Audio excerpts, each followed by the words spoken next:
here only a few generations. Sounds like someone breaking in! Just a storm. Sit down! Black Ops 2, perhaps the most famous and loved Call of Duty game ever, but it's for good reason. Now I've said how B01 is my personal favorite story, but if I'm being honest, B02 is not far behind, just like EDP isn't far behind that 13-year-old. It's a perfect sequel, a perfect game, and most people say that it's the best Call of Duty of all time, and in my opinion, it's a top 3 story ever created. But not just in Call of Duty, in gaming history. Wait, how is that possible? Well, I'll tell you, bitch. The game begins with a literal man burning to death, and then we're in the middle of Angola in the 1980s with our boy Jonas Savimbi, who is just an awesome guy in real life and in COD. And we play as Alex Mason. Yes sir, the boy from Black Ops 1 is back. He was actually retired in Alaska with his son, but then Hudson came back and said, nah Jit, you coming back. So we take down the MPLA! Before meeting with the guy in a helicopter as well as the man Hudson from Black Ops 1. He was our CIA handler and he is a great friend. He's also the guy that tells us what the numbers mean. It was their attempt at MK Ultra. Dragovich programmed you to kill Kennedy, but Reznov sabotaged you. He wanted revenge for all the Dragovich done to him. We go on a mission to try to locate and rescue our old buddy Frank Woods, because if you don't remember, at the end of Black Ops 1, Woods sacrifices himself for us as he stabs Kravchenko before he pulls out a grenade and Woods is forced to jump out the window. Which presumably kills both of them, or so we thought, because it turns out Woods was actually captured by Raul Menendez in Angola during the Civil War. And so we're helping Savimbi out so that maybe he'll help us out type shit. And that he does, because he shows us a lead on some boat out in the middle of nowhere and says Woods might be there. But of course, everything can't be good because our helicopter gets blown the flip up, but don't worry, we make it onto the boat. And then Mason and Hudson go on a crazy two-man, no, not like that. They kill every boat, every person coming their way before finally getting the chance to open this crate, and when they do, all there is a bunch of dead bodies rotting with flies everywhere. But then we see Woods look like he just saw EDP flash him naked and he's on the brink of death. So we put him around our shoulders and boom, mother flipping rockets come out of nowhere. The boat starts sinking and we lose Woods in the water, but don't worry buddy, I'm not gonna let you go. Mason and Hudson flee into the jungle where we have to hide in the grass from all the Cuban military advisors. And then we even see kids with AKs getting physically abused, which I would say a good job guys, we need more of that in the world. However, we keep going and find a radio operator named Raul Menendez, and we're gonna use his radio in order to evacuate. But then this guy breaks it. Man, are you stupid? Then some people interrupt our romantic scene and we take Menendez as a human shield, but these guys take Glazing to a whole new level. They jump on the grenade and die for this man. They are D1 Glazers, and he tries to stab us, but I used to be in the UFC. Mason pulls out the Glock and bow. The grenade blows up and we have just killed Raul Menendez. We make it back to Hudson and Woods where we hold off the Cubans in a final stand before, oh shit. Turns out it was our boy Savimbi. He comes in clutch and we're getting out of here. Woods, we are so back. In the next mission, we actually go into the future to the year 2025, which is only 6 months away. But we are playing as Alex Mason's son. Yes, the little shit that fell off the tree earlier. He's all grown up now, and now we're flying in like I'm Batman. Our objective is to investigate a military compound full with Cordes Dia agents in the hope of finding out what Raul Menendez is planning. Yes, the guy who we just shot in the face. He's still here in 2025. So David, Section Mason, Mike Harper, and Javier Salazar are all going rock climbing, swinging everywhere like we all swing our dick. We glide over there with our wingsuits and we all go into a damn temple to try to find some info on Celerium. When we enter, we find a beautiful high-tech place. These people must be billionaires. Then we find some guy locked in a box, and apparently he works for some company and can give us some info. He gives us some access to some doors, and we finally find the Celerium chip. It even looks cooler in person. Then the guy tells us that Menendez is actually about to...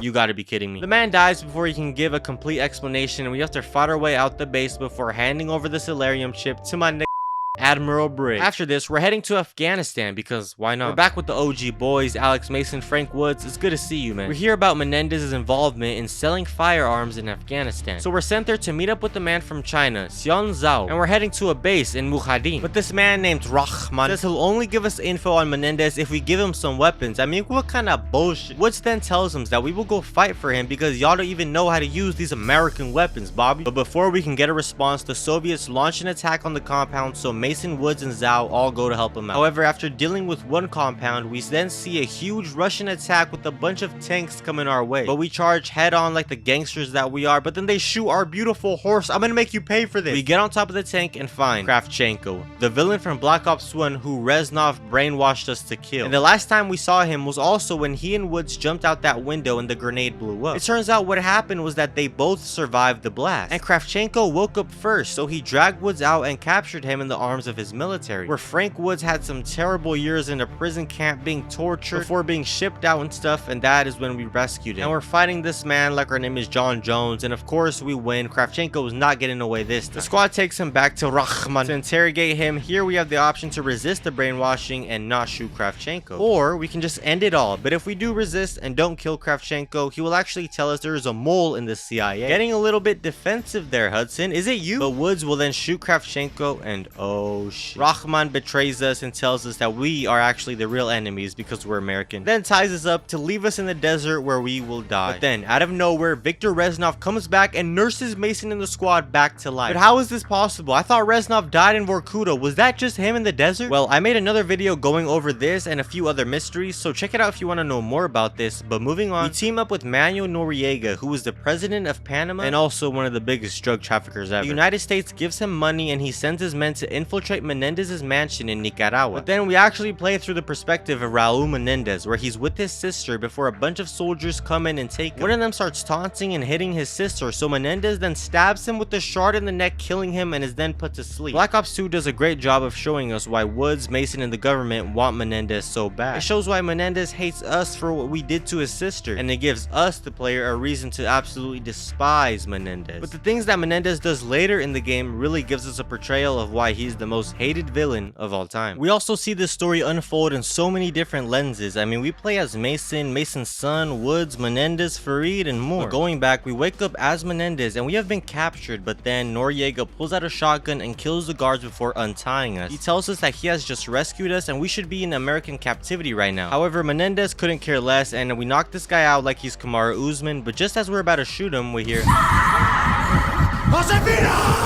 go on a crazy rage. We are playing as Menendez, trying to get back to the compound and save our sister Josefina. We are killing everyone and Menendez cannot be stopped. We have an increased amount of health, faster movement, faster reload. I mean, Menendez is basically a superhero, or just on a lot of cocaine. When we make it to the building, we see Woods, who tries to shoot us as we push Hudson away, but he misses, and then a grenade is thrown, which then bounces into our room and kills our sister. We switch back into the perspective of Mason and fight through the town. However, about midway through, we see Menendez and realize that Noriega has betrayed us. Woods becomes enraged and is not focused on the mission anymore. He's only focused on killing Menendez for what he had done to him in Angola. After we clean out the courtyard and Menendez's coke lab, make it inside where we see Hudson and Raul fighting. Woods then starts shooting and Mason tries to stop him, but Woods then headbutts him and pulls out a grenade, which we try to block, and this causes it to bounce off the wall into the room, killing Menendez and his sister. We wake up and find Menendez's body in a body bag, and then switch back to the perspective of David Mason, where we see and hear a video of a man named DeFalco, who is Menendez's #2 man, and they have a secret weapon by the name of Karma. Harper suggests that they should go boxing for a minute, and Mason says sure, but then Harper tells him, "Go suffer with me." What did you just say? Come suffer what? I know I was kidnapped the night my father died, but I could never see. It was Menendez. Did he kill my father? You know Woods raised me after my father died, right? But Woods always told me it was just some nut who did it, some drifter. You suffer with me for all the sins of those who came before you. Dale duro, nene. Why didn't Woods tell me? Tonight your father will die. So it appears that David Section Mason's dad, Alex Mason, was killed and Menendez was the one that did it. An interesting cutscene that will set the path for the future, but Harper, Section, and Salazar are in a flooded city in Pakistan, trapped in a garage. But they have whatever the flip this big ass thing is, and it just starts shooting everybody. We can hack and tell the machines called claws to do anything we want, and we use them to make our way down the flooded street. Before a gate opens and the water is pouring out, so we gotta push like a pregnant lady to get out the streets. We make it into safety before we have to move through the water once once more, but there is a huge helicopter drone looking for you that will shred you to pieces if you're not careful. However, we're able to make it up to the rooftops in order to get a vantage point on Menendez and get some intel about what he's planning to do next. We find out that he's getting some brand new drones as well as making something with DeFalco, and it's all going down June 17th. Mason and Harper swim across some bodies and Menendez is right above us. However, he somehow knows and uses a device to block us, then throws a grenade through the gate. Everything's on fire, soldiers are shooting, we gotta go. Take control of this machine once again and fight our way out this bit. We gotta make it to the evac point, and Mason gets in the whip. We start skirting everywhere, call me Forza Horizon. We're driving away in an epic Pakistani getaway before Harper tells us to avoid the fire, which if we don't, his face gets burned. But we finally make it to evac, and then oh shit. It turns out it's the Chinese, but it's the man General Zhao who our father fought with in Afghanistan. We tell him we have no interest in China. We have no quarrel with China, General Zhao. Our only interest in Pakistan is Raul Menendez. Then we have something in common. Our boy Zhao says as long as we're not doing nothing to China, then we good, and he lets us go. That's my boy right there. That's why I love Asians. Our next mission takes place in the islands at an exotic luxury hotel where we arrive and pose as Union inspectors. Our goal is to get information and find the secret cyber weapon nicknamed Karma. Harper tries to use his Riz, but it doesn't go too well, and we take out some security before moving forward and deploying a Ziki, which is basically a robotic spider that can do a lot of cool things. We see people planting bombs and we kill a man before going down his eye socket, but then a guy sees us and destroys the Ziggy. Mason and Salazar make it to the CRC room and we do a Google search on their computer to find out about Karma. But it turns out it's not any type of weapon, but rather a woman by the name of Chloe Lynch. And Chloe is in the hotel at Club Solar, so we gotta go get her. I wish Harper had better Riz earlier. Mason and Salazar take out the rest of the guards before splitting up and infiltrating the club. Harper tries to convince Chloe to go with him, but then DeFalco comes in and shoots the DJ. He takes a civilian and kills him, saying if Karma doesn't reveal herself, then he'll keep killing civilians. So Chloe breaks free and gives herself up. Then DeFalco tells his men to start shooting. So we gotta run behind the counter and slow motion all these cocksuckers. And we find DeFalco and Karma trying to leave while they're at the mall shopping at Victoria's Secret. So we gotta get to them before they escape. We get close to DeFalco and engage in a firefight. We're able to shoot him and save Karma. However, if we don't shoot DeFalco and don't save Karma, we won't actually get a fail screen. The game will continue. You see, in Black Ops 2, there are multiple endings and you can make choices throughout the campaign that will affect the future. And if we aren't able to kill DeFalco and rescue Karma, this can have some real consequences later in the game. But the mission ends with us securing Karma and dragging DeFalco's body onto the VTOL. However, if we do fail, we will see DeFalco as he takes off and we will actually unlock a special task force mission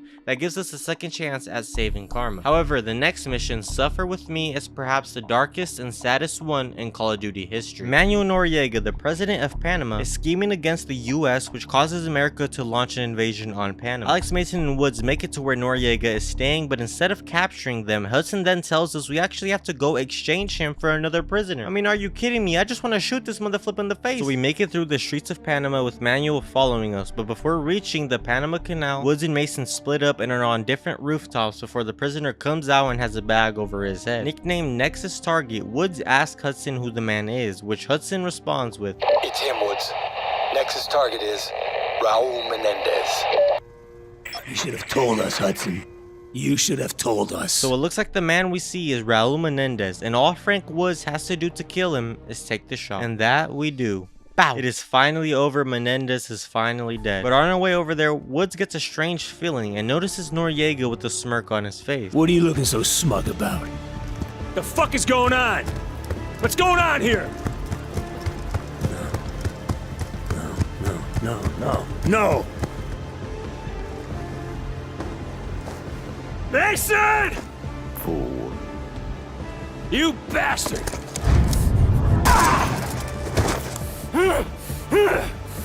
Yes, it turns out the man we just shot was our best friend and protagonist of Black Ops 1, Alex Mason. Menendez then comes and blows our kneecaps out, leaving us handicapped for the rest of our lives. I mean, at least we'll get a parking spot. We wake up in a basement where it looks like the Discord mods hang out, and we see Alex Mason's body, his son David, as well as Hudson tied to a chair. It turns out Hudson had given us false information because Menendez was going to kill David if he didn't do it. Menendez then also tells us that one more of us must die or else we will all die, and Woods, I can't. I have 2 kids. They... Fuck! Okay, me!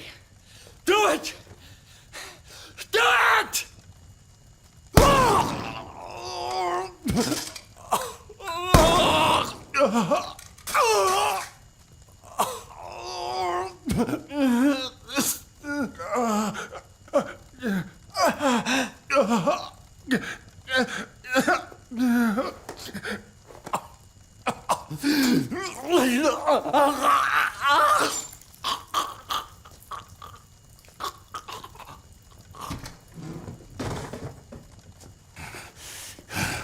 Your life will be consumed by absolute loss. Hudson gets his throat slit open, and Woods and Mason are the only ones left to suffer with Menendez. David gets out of his trance when Menendez leaves and starts to mourn the death of his father. However, if we decide to shoot Mason in the leg, we will actually see his face moving, a little hint showing that he's still alive. In the next mission, we play as a man named Farid, who is actually our informant, and he is right next to Menendez. Menendez starts off by telling us he thinks there's a traitor somewhere, and then he goes outside to give a speech like he's Martin Luther King. But then a VTOL shows up and we get out of there. Menendez tells us to meet up with him later, and so we have to fight through a bunch of soldiers and drones before seeing Menendez, as well as a crashed VTOL. And out comes Harper. Menendez suspects Harper of knowing who the traitor is, but he won't answer him. So Menendez then gives us a gun and tells us to shoot Harper to prove our loyalty. After we kill him, our friendlies will arrive shooting everybody, and Section will see Harper dead with Farid. But if we decide to instead try to shoot Menendez, he will counter us and kill Farid instead, and Harper will be saved. So who should we choose to die in order to get a good ending? Well, you actually need Farid to still be alive. But on the other hand, you gotta kill your best friend. Man, I want Harper to be alive, bro. But when we reach the Citadel, we will see that we have successfully captured Raul Menendez, and we take him back to the USS Barack Obama. Mason and Menendez arrive on the ship, and Salazar interrogates him first before being requested to be interrogated alone by Mason. And as we're talking to him, Briggs tells us that the ship is under a drone attack, and Menendez uses this opportunity to hold Salazar hostage and knocks us out like I'm Alexander Vulcan. Now, Salazar then wakes us up and tells us Menendez has escaped, so we get up and start fighting through the army. But we also have to fight against our own ship's defenses, so Admiral Briggs tells us that we should try rebooting the system. And so Salazar moves to Briggs' location, and Mason looks for a way to reboot it. But in the server room, we will switch into Menendez's control, and we take Admiral Briggs hostage as he tells his men to shoot through him and kill Menendez. But then Salazar pulls out the strap and betrays us, killing our own soldiers. And a multitude of things can happen depending on our decision. If Farid is still alive, he'll take a bullet for Karma and she'll still be alive. And if you want the good ending, you need Karma to be alive. However, if Farid is dead, then Chloe will die. But if Chloe was rescued in the second chance mission, then DeFalco will still be here. And if Farid is still alive, then he will shoot DeFalco, and then Salazar will then shoot him, but it leaves Karma still alive. If you saved Chloe in the second chance mission and Farid is dead, then DeFalco will slit her throat open and she will die. And then the player as Menendez can decide to either injure or kill Admiral Briggs, and man, this is my N-word, I don't want to shoot him either. So if we wait and don't do anything, he'll try to attack us, but Salazar just knocks him out. Or we can shoot him in the head, killing him, or we can wound him by shooting him in the leg. Menendez then uploads a virus into the US satellite network that controls America's entire drone fleet. Then we will go back to Mason, where if Chloe is still alive, she'll suggest that she start working on it immediately. And if Admiral Briggs is still alive, he'll give us some advice too. We then head out and find our team has captured Salazar, who we can keep as a prisoner. But if Harper is still alive, then he will execute him. Then we get on the VTOL and go to Los Angeles, California, baby. Because Menendez has just launched a huge drone attack on the city that is killing absolutely everyone. We are in a crashed vehicle on the highway. Buildings are coming down. It's an absolute disaster. But we're able to take down the drones that were trying to kill the president. And then we escort him out this hole. A girl named Anderson who was handling the jet was hit, so we have to go save her. But when we get there, she's dead. So why not fly it ourselves? Harper and Mason take control of the jet, even though Mason doesn't even know how to use it. But they're able to take down the convoy of enemies trying to kill the president. We eject out our seat and parachute our way into Judgment Day. Where in this mission, we start off in a VTOL where we get hit, so we jump out early and use those Spider-Man wings. We reach the ground and clear out everyone before heading inside the facility, where we see Menendez literally live streaming on YouTube. He sent a bunch of drones to New York to attack it, but then suddenly they all self-destruct. Mason explains that the US military is crippled without the drone, and we find a man dead without a uniform on, but when two of our soldiers go to it, boom, a bomb goes off, killing him. This is when we realize Menendez is trying to escape disguised as a US soldier. Mason discovers he's at a military checkpoint, and when we arrive, Menendez detonates an explosive that will injure Harper if he's still with him. We slide down, killing the men with him before pulling out a knife and stabbing him. At this point, we can either shoot or capture Menendez. So if we decide to shoot him, we will attend Harper if he's still with us, and if we capture him, he'll be taken into custody with the rest of our boys. If we decided to shoot Mason in the leg, save Karma, and capture Menendez, we will get this scene at the end of the video. I will shove this wheelchair right up your ass.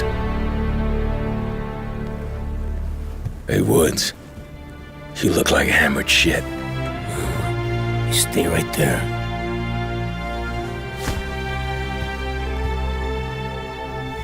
Mason, they shot you.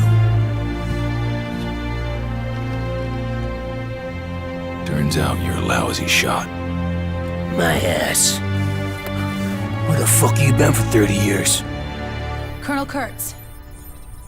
Celerium worm attacking the electrical grid. Power stations, water distribution. It's every state.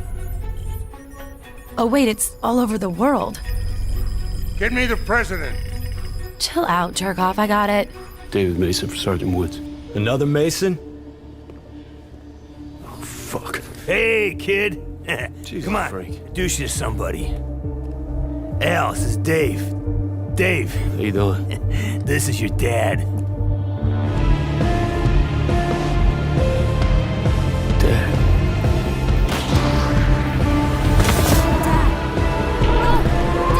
What the fuck? Oh, you got a couple of fucking broads. Work this shit out on your own. Need some smokes. Got that scar?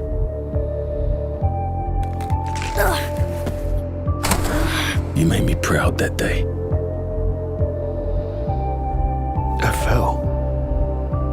Yeah. But you got back up. So I guess you're famous now for saving the world. It's very rare that we have a celebrity that has actually done something. You're not into a reality show, are you? Oh. You got it, Jimmy. Okay. So, I mean, tell me what this is like. It must be a great day to be you. Yeah. And it's a bad day to be Raul Menendez.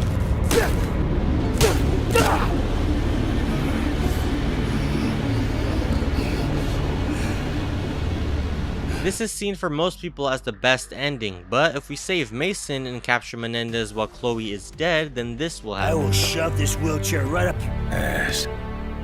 It's a Celerium worm, mate. Same twat that copped the drones. There's knackered power stations all over the East Coast. How long will it take you to stop it? I've spent the last year trying to crack this sod. Best thing I can do right now is leg it back to England. You know, we invited Raul Menendez to be here on the show tonight, but he had other plans. Something about an animal.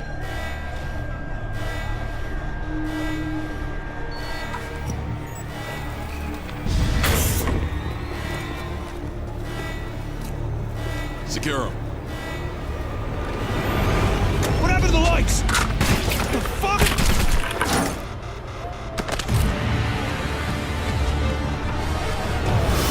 Security. Rise and shine, Woods.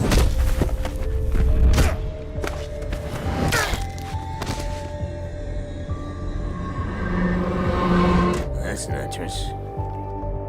Started to think you weren't gonna make it. Mi hermana Josefina.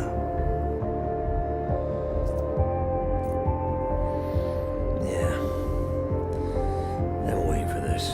She survived the fire. For me. I didn't leave her.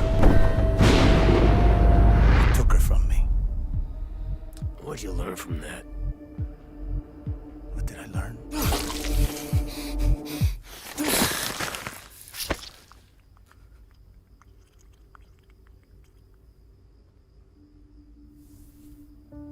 Cortesía.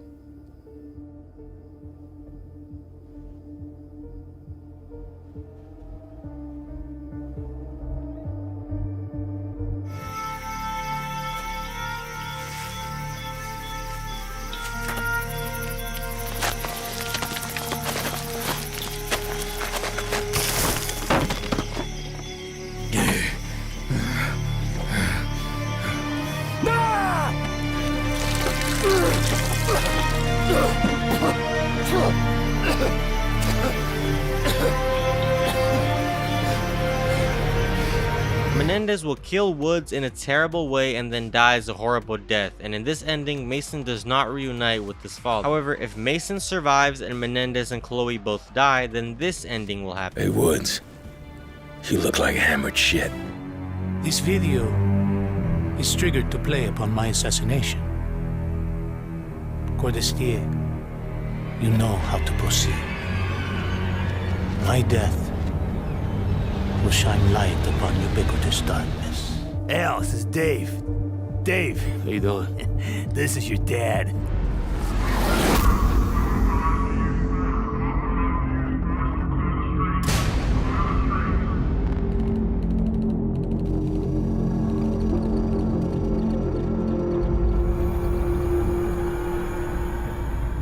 Cortes Dia protesters come and burn down the White House upon the death of Menendez. Mason dies and Chloe and Menendez are both still alive, then Chloe blocks the hacking while Mason and Woods are at his father's grave. If Mason and Chloe both die but Menendez is captured, then he will go and kill Woods like earlier, and the scene of Woods and Mason at the grave will not play. And if you guys have any questions about the story, like who saved Mason and Woods in the desert, or where was Mason for 30 years if he comes back at the end of Black Ops 2, well, I go over all these mysteries in this video on the screen, so click there if you want to watch it. Thank you guys for watching. Please subscribe and have a great day.